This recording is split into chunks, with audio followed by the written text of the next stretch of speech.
The Federal Reserve, or simply the Fed, is one of the most powerful financial institutions in the world. Its decisions ripple through global markets, influence interest rates, determine the cost of borrowing, affect the value of the US dollar, and shape the entire economic trajectory of the United States. For over a century, the Fed has operated with a unique status. Technically a government-created institution, but one that functions independently of day-to-day political pressures. This separation from political control is seen as a cornerstone of modern monetary policy, allowing the Fed to make decisions based on long-term economic stability rather than short-term political gains. But what if that independence were lost? What if the Federal Reserve became a direct arm of the political system, answering to the president or Congress in real time? The consequences could be far-reaching, impacting inflation, investment, global trust, and the everyday lives of Americans. To understand why losing independence would matter, we first need to grasp what the Fed does today. It manages monetary policy by setting interest rates, regulating banks, and controlling the money supply. When inflation is too high, it can raise interest rates to cool the economy. When unemployment is high, it can lower rates to stimulate growth. Importantly, these decisions are supposed to be insulated from political pressure, meaning the Fed doesn't simply lower rates before elections to make voters happy, or print money whenever Congress wants to spend more. This buffer between politics and monetary policy helps keep the economy stable. Now imagine a scenario where the Fed no longer acts independently. Instead of relying on economic data and long-term planning, its policies could be dictated by whichever political party holds power at the moment. A president facing re-election could push the Fed to slash interest rates to create a short-term economic boost, even if that risks long-term inflation. Congress could pressure the Fed to print money to fund massive spending projects without raising taxes. The focus would shift from balancing the economy to meeting political promises. In the short term, this might seem appealing to some politicians and even to the public. Lower interest rates mean cheaper mortgages and car loans.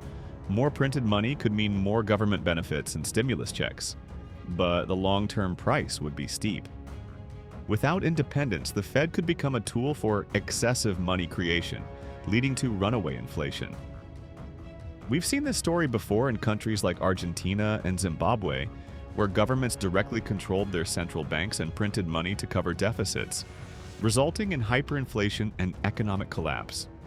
Losing independence could also undermine global confidence in the US dollar. Right now, the dollar is the world's dominant reserve currency, trusted by investors, governments, and central banks around the globe. This trust partly exists because the Fed is perceived as a professional, apolitical institution that safeguards monetary stability. If it were seen as just another political body, investors might fear reckless policy shifts every time a new administration takes power. This could trigger capital flight, weaken the dollar, and increase borrowing costs for the US government. The impact on interest rates would be unpredictable and potentially destabilizing.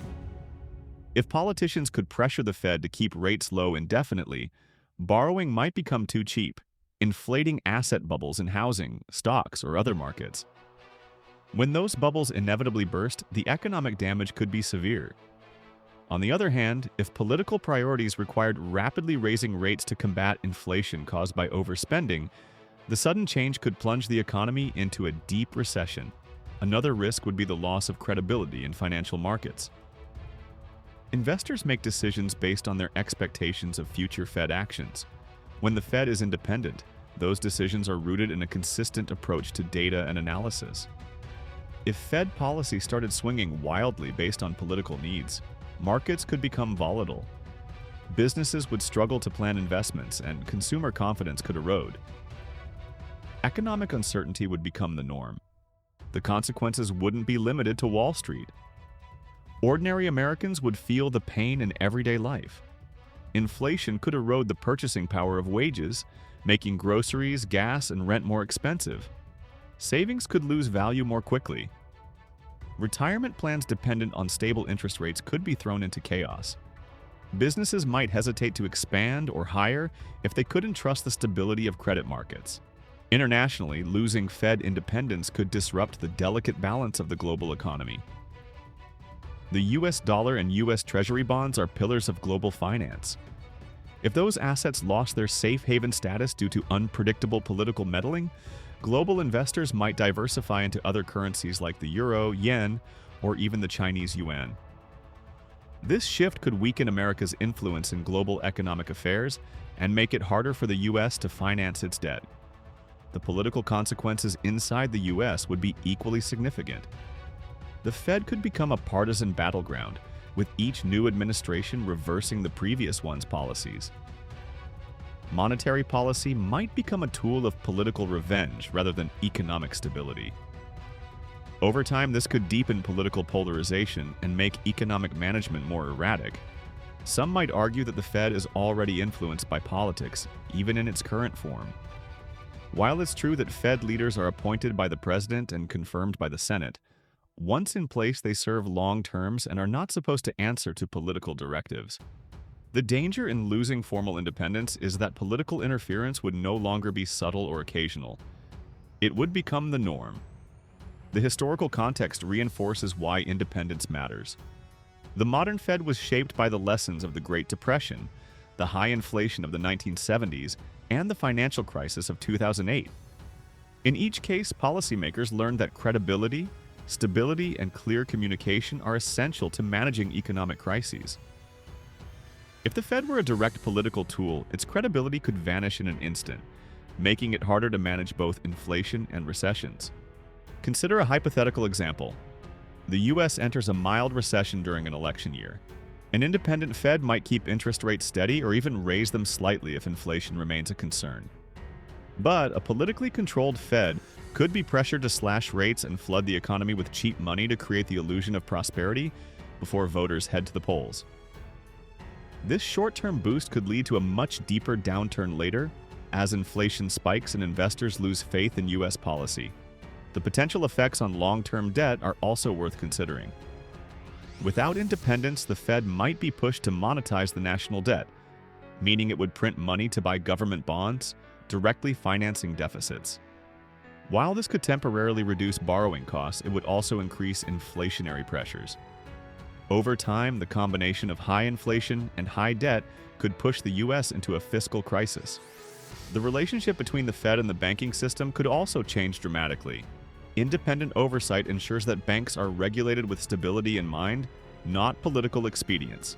If political leaders could dictate regulatory policy, they might loosen rules to stimulate lending before elections, increasing the risk of financial instability. In the extreme, losing independence could spark a crisis of confidence, similar to those seen in developing countries that lack stable institutions. The US economy benefits from the perception that it is governed by rules, not whims. If that perception eroded, both domestic and foreign investors might demand higher returns to compensate for the increased risk, raising borrowing costs across the economy. While the scenario of the Fed losing independence might seem unlikely, political pressure on central banks is not unheard of. In recent years, leaders in countries like Turkey have openly pressured their central banks to cut rates despite high inflation, leading to economic turmoil. These real-world examples show how quickly a loss of central bank independence can damage an economy. Protecting the Fed's independence isn't just about maintaining an economic tradition. It's about preserving the stability of the US and global financial system.